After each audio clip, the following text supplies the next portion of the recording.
नमस्कार दोस्तों, आज हम एक रहस्यमयी कथा के बारे में बात करने वाले हैं जो हमारे भारतीय पुराणों में मिलती है। ये कथा है श्री कृष्ण भगवान के 6 भाइयों की, जिन्हें जन्म लेते ही उनके मामा कंस ने मार डाला था। ये कोई आम सी कथा नहीं है। सदियों से इतिहासकार और धर्म के ज्ञानी इस कथा के रहस्य को सुलझाने की कोशिश कर रहे हैं। हमने इस कथा को आप तक पहुंचाने के लिए श्रीमद् भागवत महापुराण, श्री हरिवंश पुराण और शिव महापुराण की कथा का रेफरेंस लिया है। वे 6 बालक कौन थे और उनका क्या हुआ, यह जानने के लिए वीडियो को अंत तक जरूर देखें। पूरा वीडियो यह 4 पार्ट में डिवाइडेड है। ये कथा की शुरुआत होती है जब ब्रह्मा जी ने सृष्टि का निर्माण किया। तब ब्रह्मा जी ने अपने मानस पुत्र सप्त ऋषि, जो 7 ऋषि हैं, उनको पृथ्वी पे भेजा। इनमें सबसे बड़े थे महर्षि मरीचि। महर्षि मरीचि की 2 पत्नियां थी, कला और उर्णा। मरीचि ऋषि और कला देवी से कश्यप मुनि का जन्म हुआ। कश्यप मुनि और उनकी पत्नी दीति से असुर कुल के शक्तिशाली हिरण्यकश्यपु और हिरण्यक्ष का जन्म हुआ। मरीचि ऋषि और उनकी दूसरी पत्नी उर्णा देवी के 6 बालक थे, जो देवता थे और स्वर्ग में वास करते थे। उनके नाम थे स्मर, उद्गीत, परिस्वंग, पतंग, क्षुद्रभृत और घृणी। पुराणों की कथा के अनुसार जब पितामह ब्रह्मा जी सरस्वती जी पर मोहित हुए तो उन्हें देखकर वह 6 भाई हंसने लगे।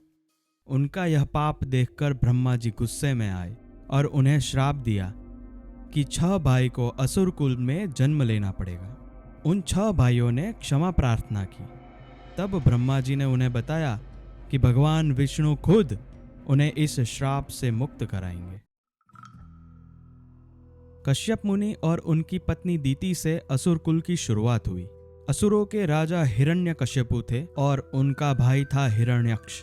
पौराणिक कथा के अनुसार जब हिरण्यक्ष पृथ्वी देवी को पाताल में लेके गया, तब भगवान ने वराह अवतार लेकर सृष्टि की रक्षा की और हिरण्यक्ष का वध किया। वह हिरण्यक्ष के 2 पुत्र थे, कालनेमी और अंतक। वे 6 भाई कालनेमी के 6 पुत्र के रूप में जन्मे थे। उस समय हिरण्यकश्यपु ब्रह्मा जी से वरदान प्राप्त करके त्रिलोक विजय कर चुका था और खुद को भगवान मानकर अपनी ही पूजा करवाता था। पर इन 6 भाइयों को यह जानकर कि उनके दादा जो हिरण्यकश्यपु है, उनको ब्रह्मा जी ने वरदान दिया है, वह जान के वह 6 भाई भी ब्रह्मा जी की साधना करने लगे और ब्रह्मा जी को प्रसन्न करके उनसे वरदान प्राप्त किए। जब हिरण्यकश्यपु को पता चला कि उनके कुल के यह 6 असुर उनकी नहीं बल्कि ब्रह्मा जी की आराधना करते हैं, तो हिरण्यकश्यपु ने गुस्से में होकर उनको पाताल लोक में भेज दिया और उनको श्राप दिया कि उनकी हत्या उनके पिता के हाथों ही होगी। उस जन्म में कालनेमी उनका वध नहीं कर पाया, क्योंकि भगवान विष्णु ने अपने सुदर्शन चक्र से कालनेमी का वध कर दिया था।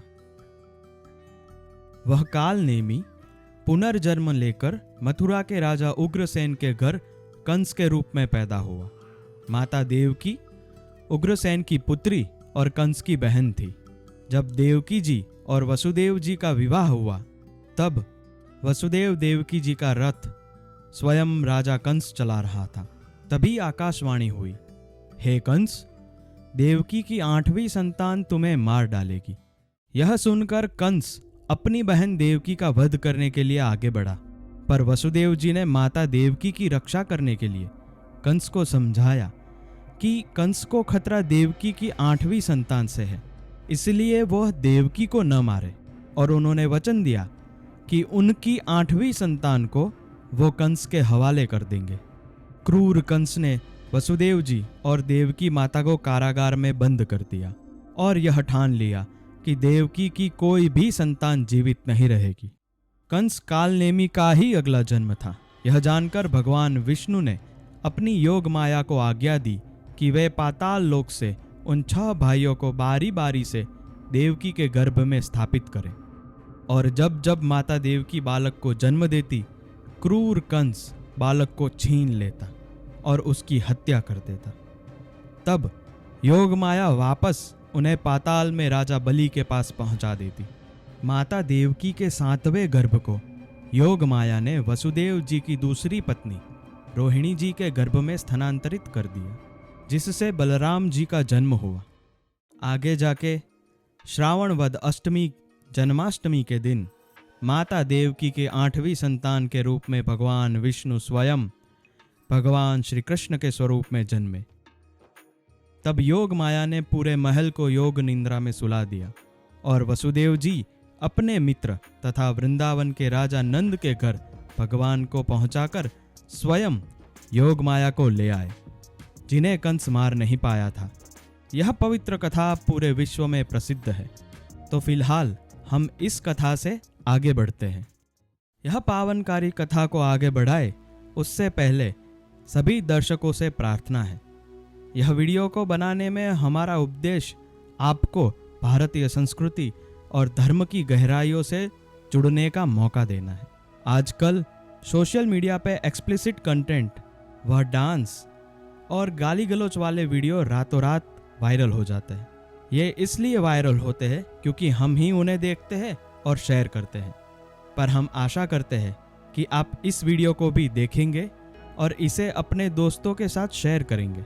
इस वीडियो से आपको न केवल ज्ञान मिलेगा बल्कि आप आध्यात्मिक रूप से समृद्ध भी होंगे और आप भी भगवान की कृपा के पात्र बने। धन्यवाद। माता देवकी की पीड़ा और 6 भाइयों का उद्धार। पुराणों की कथा के अनुसार एक बार भगवान श्री कृष्ण और बलराम जी अपनी माता देवकी से मिलने उनके महल गए। माता देवकी बहुत दुखी थी। उन्होंने भगवान से कहा, हे कृष्ण, मैं उन 6 बालकों को बहुत याद करती हूँ जिन्हें मैंने जन्म दिया था और वो आपके जन्म से पहले मारे गए थे। माता देवकी ने दोनों भाइयों से प्रार्थना की कि आप सामान्य पुरुष नहीं हो। आपने अपने गुरु को गुरु दक्षिणा के रूप में उनके बालक को यमलोक से मुक्त करके गुरु जी को दिया है। उसी तरह आप मेरे 6 पुत्र को भी मेरे पास लाके मेरी यह पीड़ा का निवारण करें। यह सुनकर भगवान श्री कृष्ण और बलराम जी पाताल लोक गए। वहां राजा बलि ने भगवान की पूजा की, उनका स्वागत किया। भगवान श्री कृष्ण ने राजा बलि को उन 6 भाइयों की पूरी कथा सुनाई। वह कथा हमें श्रीमद् भगवत पुराण के 10वें स्कंद के उत्तरार्ध के 85वें अध्याय में मिलती है। राजा बलि ने उन 6 बालकों को भगवान श्री कृष्ण और बलराम जी को सौंप दिया। भगवान वे 6 बालकों को पाताल लोक से माता देवकी के पास ले आए। माता देवकी ने अपने वह 6 पुत्रों को गोद में लेकर उन्हें भरपूर प्यार दिया। उस पल माता देवकी का सारा दुख दूर हो गया और उनका हृदय प्रसन्न हो गया। माता देवकी का दुख दूर करने के बाद भगवान ने उन 6 बालकों को ब्रह्मा जी के श्राप से मुक्त कर दिया और वे देवता अपने मूल स्वरूप में आकर भगवान को नमस्कार करके अपने लोक में वापस चले गए। दोस्तों, मैं आपसे श्रीमद् भागवत महापुराण का वह पैराग्राफ आपसे शेयर करना चाहता हूँ जिसमें सुत जी कहते हैं कि भगवान श्री कृष्ण की कीर्ति अमर है, अमृतमयी है। उनका चरित्र जगत के समस्त पाप और तापों को मिटाने वाला तथा भक्तजनों के कर्ण कुहरों में आनंद सुधा प्रवाहित करने वाला है। मतलब ये जो कथा हमने अभी सुनी वह हमारे समस्त पाप और ताप को मिटाने वाली है। मित्रों, तो आपकी मदद से हम भगवान की इस पावन और पाप हरने वाली भगवत कथा को लाखों लोगों तक पहुंचा सकते हैं। कृपया इस वीडियो को लाइक करें, शेयर करें और हमारे चैनल को सब्सक्राइब करके हमारा साथ दें। जय श्री कृष्ण।